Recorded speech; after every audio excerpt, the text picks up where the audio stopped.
Welcome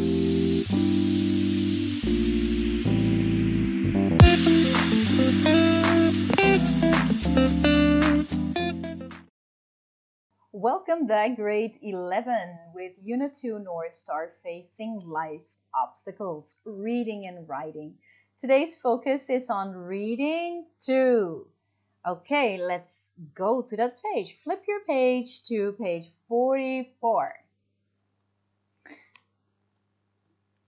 Here we are. Reading 2, Marla Runyon. Look at the bold-faced words in the reading and think about the questions. Ayo, let's annotate this, okay? Which words do you know the meaning of? And can you use any of the words or phrases in a sentence? Okay, let's look at the bold-faced words then. Okay, we start off with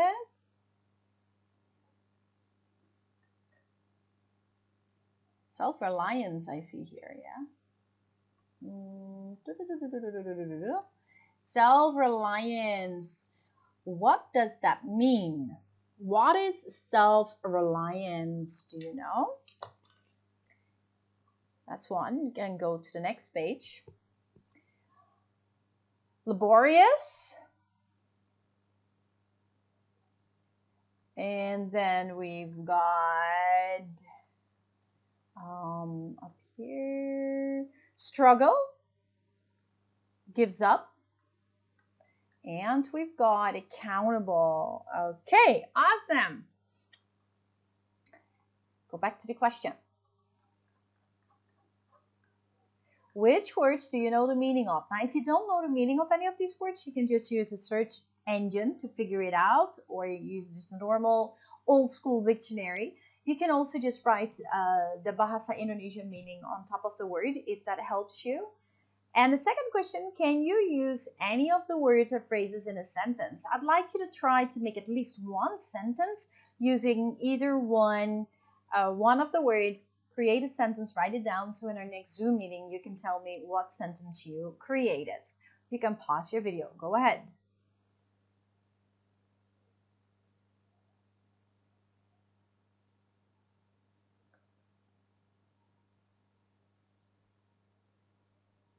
Okay, Maria Runyon is an accomplished athlete who is legally blind. Despite her blindness, she has excelled in many fields in addition to athletics. How has she been able to do so much? She explains it by saying, a poor attitude can be far more disabling than blindness. Very wise. Okay, what are we gonna do? We're going to read the article about Maria Runyon, and as you read, notice the bold-faced vocabulary and try to guess its meaning from the context. So sometimes we can stumble upon a word that we don't know, and we just look it up in a dictionary or through an online search engine. Or sometimes we can just figure out what a word means by looking at the context of the word, meaning that you look at all the words, all the text before the word. For example, here at self-reliance, you can look at all of this before it, or even this part here before it, and what comes after it to figure out what the word self-reliance means. Right. Okay, before we're going to do this, we're going to go over our reading strategies. The first one is previewing. Okay, predicting the text type and the purpose by looking at the heading, the pictures, and subheadings. Now, this text doesn't have subheadings. It doesn't have a visual. It's a picture, very strong expression of this person. And of course, the title, Marla Runyon. Only one word. It's the person, the name of the person. So it's probably a text that talks about this person's experience as an athlete. So this can be an article or even actually an essay, and could also be, you could lean into a biography. Well, biographies mostly talk about the start of someone's life, so mostly from the day that we're born up till the point of success or even death. But this is probably about her success, so it's still a story about someone else's life, and that is definitely, the purpose is to inform. Second is what we do is we skim, right? We skim to get the main idea. How do we do that? We read the introductory paragraph, the topic sentence of every body paragraph and we read the concluding paragraph. And by doing that, you get the general main idea. Now, the general main idea is always found, basically, it's reflected through the title and found in the introductory paragraph, definitely the last sentence, which is the thesis statement, which will show us what the general main idea is. So, thesis statement equals general topic and purpose equals general main idea. Whereas we also have a sub-main idea, and a sub-main idea is found in every topic sentence of every body paragraph. The sub-main idea is also reflected through a subheading, a header. Yeah? Now, if you want to know the main idea of the whole text, then you need to focus on the thesis statement, introduction.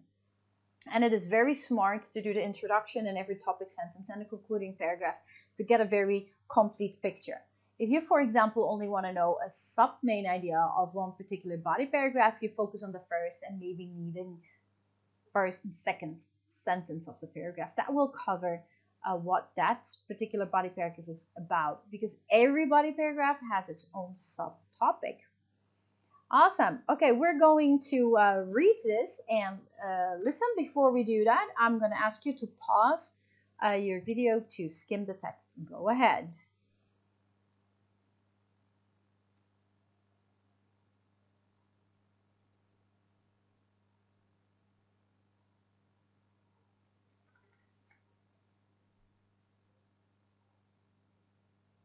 Awesome, well done. Now remember that while you're skimming, you also have to annotate your text. So straight away you underline and circle and highlight the keywords. And this is definitely leaning into biography because this speaks of her life. It is a biography because it is written by Peter Rugg. If it was written by Marla herself, it would have been called an autobiography. Yes. Okay, let's start. We read and listen at the same time. Marla Runyon by Peter Rugg. Marla Runyon is a woman used to questions. There are the interviews about how she made history chasing an Olympic dream, runners who want to know how she trains, people looking for advice on how to overcome the obstacles in their lives. They come to her looking for answers, sometimes mundane and sometimes profound. But since she was a child, there has been one question that has followed her above all others. What do you see? At the age of 9, Runyon was diagnosed with Stargardt's disease. It's a genetic condition that causes progressive vision loss, and most who suffer from it have their sight degenerate to the point of legal blindness. Now 44, Runyon's vision is reduced to shadows and indistinct shapes, though she retains some peripheral sight. Here's what I do see. A permanent blot in front of my eyes that almost has physical properties, she described in her autobiography, No Finish Line, My Life as I See It. Imagine that someone took a flash picture and the flash got in your eyes. For a few moments, you'd see a purplish or gray splotch. In a few minutes, it would fade away, and the world around you would appear normal again. For me, it stays.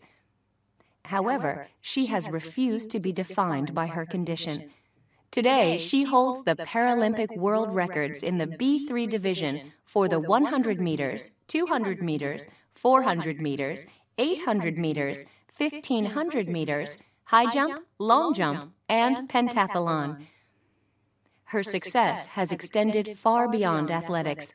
She has been a teacher, a public speaker, a coach, the race director for the Camarillo Half Marathon, a philanthropist for Camp Ability, and, with the publication of her autobiography, No Finish Line, My Life as I See It, a best-selling author. This was not the life most thought Runyon would have. As a child, the specialists told her to lower her expectations. They told her she shouldn't expect to get the same grades as her fellow students, because she wouldn't be able to learn the way they did. They told her that meant she likely wouldn't get into a good college. While Runyon may not have been graced with perfect eyes, she was given a loving mother who instilled in her a sense of hard work, self-reliance, and pride. A poor attitude can be far more disabling than blindness, Runyon would later say. All of the specialists were wrong. Runyon refused to give up because of her disability. In 1987, she graduated from Adolfo Camarillo High School, then went on to attend the University of San Diego to complete her master's degree in 1994. She studied education for deaf and blind students. Still, none of it came easily.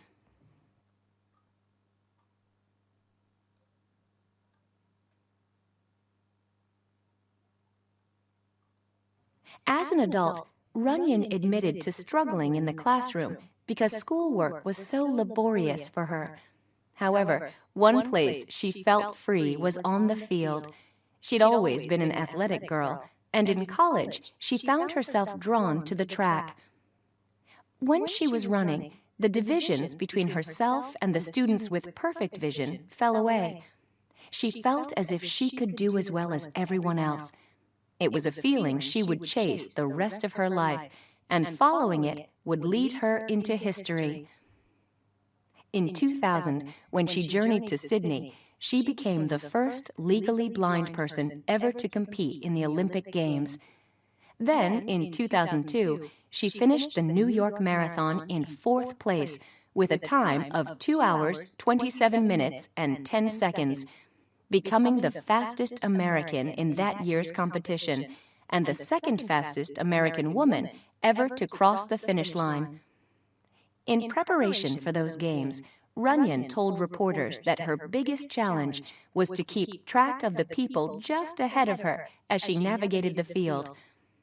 To compensate for her handicap, Runyon prepared for a style of racing she described as fast and tactical, a combination of both. The one thing she didn't plan for or want was sympathy. "I don't expect any mercy, no mercy whatsoever," she said.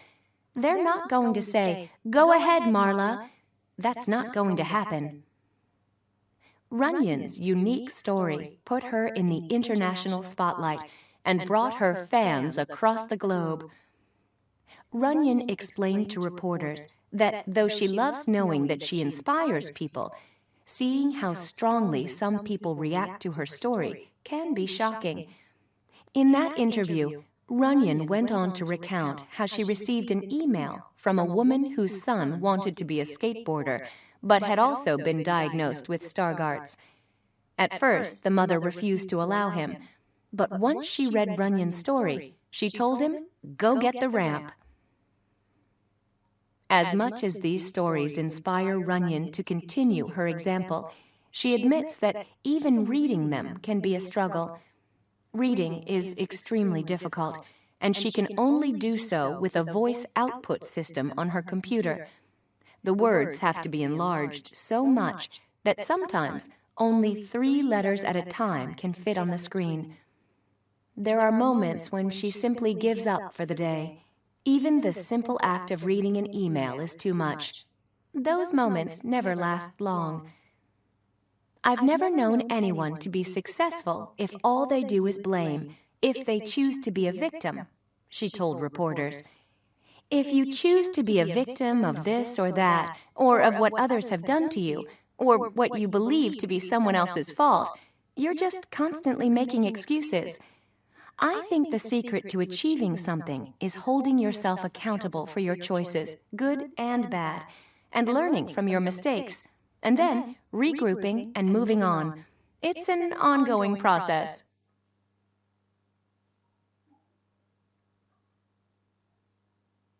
Okay, good. Very good story of someone who doesn't give up. Okay, that brings us to the comprehension. 2 or 3 choices for each question are correct. So 2 of the 3 are correct. So there is 1 that is wrong, that is incorrect. Now what you need to do, you need to choose the one that is wrong.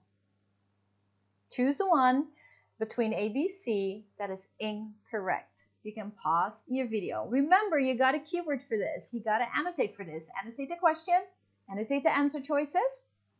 All right, that brings me to the other reading strategy of scanning, right? So once you have underlined or circled the keywords in the question and the answer choices, you're going to scan the text. Remember what that means? Exactly. Going over the text really fast. Going over the text really fast until you find the keyword that you're looking for. Let's say, oh, here it is. Then you go back to the beginning of the paragraph and you read the whole thing until the end of the paragraph. Don't only read where you think it is at. You have to, when you find the spot, you go back to the beginning of the paragraph, read until the end of the paragraph. And from there, you will know what the answer is. Remember also that a lot of words and phrases are paraphrased, so they use synonyms. Different words with the same meaning, yeah? So do not necessarily look for the exact same keyword, but definitely a keyword that has the same meaning. You can pause your video. Go ahead.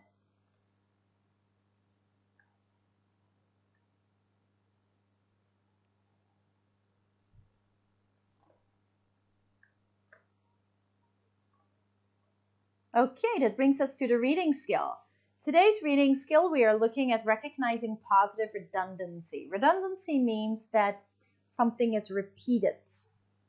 So we're going back to reading 2 and see how many synonyms and antonyms we can find. How many synonyms and antonyms can you find? Okay, you can pause your video to do that first. Go ahead.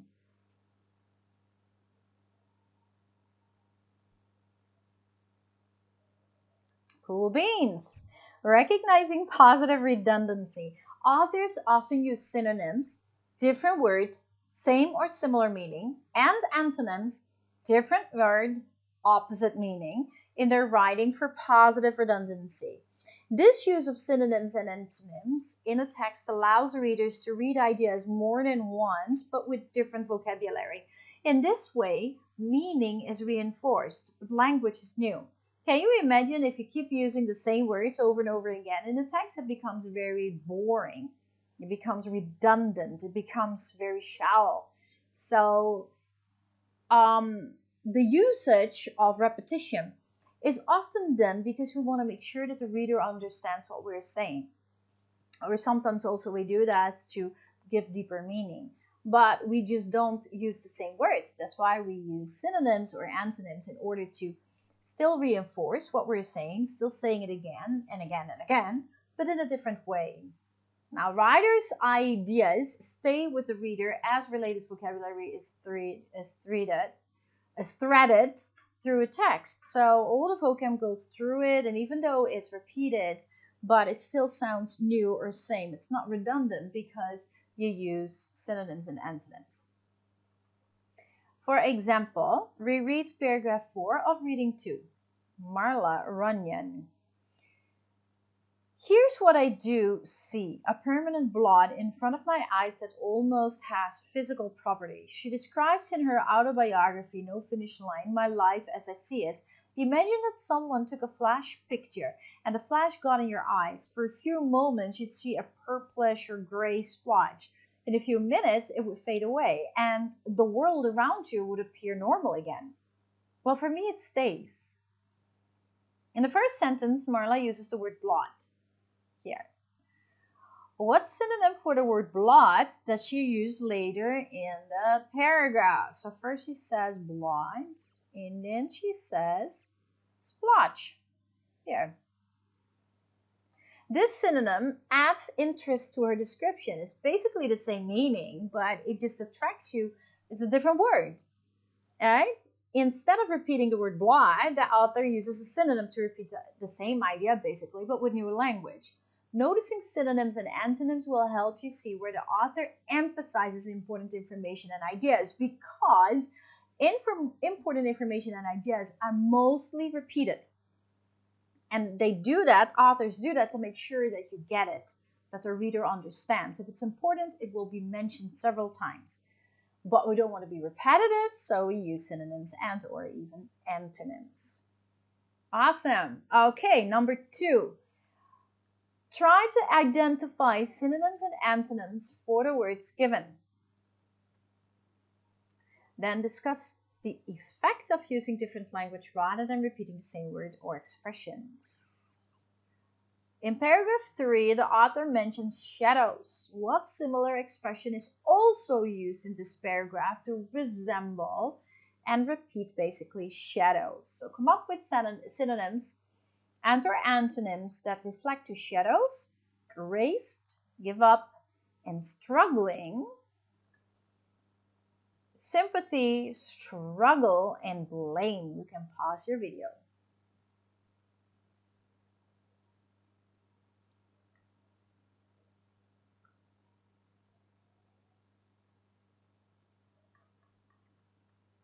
Awesome. That brings us to the last part of reading 2 in Unit 2. Connect the readings. What do we do here? We're looking at the text from reading 1 and at the text from reading 2. And basically in step 1, organizing, we're coming up with the information. We take information from both texts. And then in step 2, which is synthesizing, we create something new with that information. And that is exactly what synthesizing is. Synthesizing is the usage of multiple sources combined together in order to create something new, meaning that we have to paraphrase, right? We can't use the exact words. Yes. So here we can see both Frank McCord in reading 1, R1, and Maria Runyon in reading 2, R2 faced many obstacles and challenges in their lives. Now, these same challenges also help them to discover and develop their talent and become successful. Now, I want you to complete a chart comparing Frank McCord and Marla Runyon.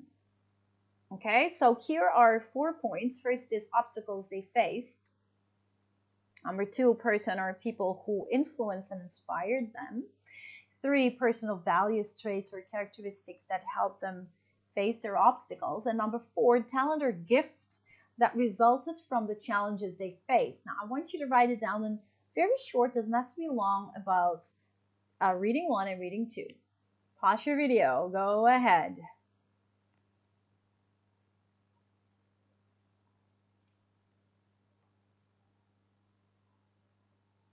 Great. Now, in order to have done that, you would have scanned through the text again, right? So you would have annotated these statements and scanned through the text to find the particular part in text 1 and text 2. Now, having all this information from reading 1 and reading 2, we're going to use these statements, this information in this table from column 1 and 2, from reading 1 and 2.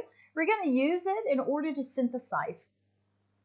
So basically what the question here is that you write a short paragraph comparing the lives of Frank McCord and Maria Runyon. So you're supposed to use the information from step 1, yeah, and describe the obstacles and triumphs that they face. Now, you don't have to do that for me now. You don't have to write a paragraph, but I would want you to answer this. So in our next Zoom meeting, I will ask you, and I will want some of you to answer this. Like, if you're looking at step 1's information, yeah, the information that you got here, how can you connect that in order to compare the lives of these two people and to describe the obstacles that they both have, but also the triumphs that they both have. So basically here it's written in a table, right? It's like a graphic organizer. Like last year you learned graphic organizers can be mind maps, can be tables, columns, can be a pyramid, can be a flow chart, can be Venn diagram. This table. And so it is organized in columns. But then how if we would present it in a speaking format or writing format, these ideas would have to be combined. And in order to do that, you would have to use signal words and transition words, right? Now, you don't necessarily have to write the paragraph for me, but in our next meeting, and I ask, you will have to be able to put this information into one short speaking, yeah, to reflect your opinion or how you can connect these ideas and say it. Awesome. That brought us to the end of our session today for reading 2. Yeah.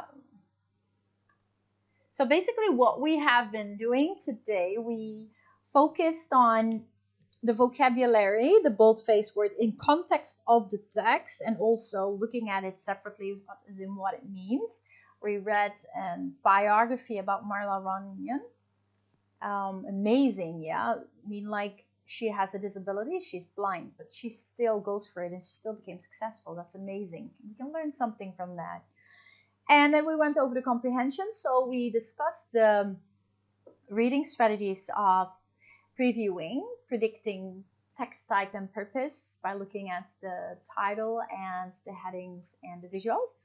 Then we talked about skimming to get the main idea by reading the introductory paragraph, every topic sentence, and concluding paragraph. And we also talked about scanning, that you annotate every keyword and go over the text to find a particular keyword and then read to find a specific fact or detail.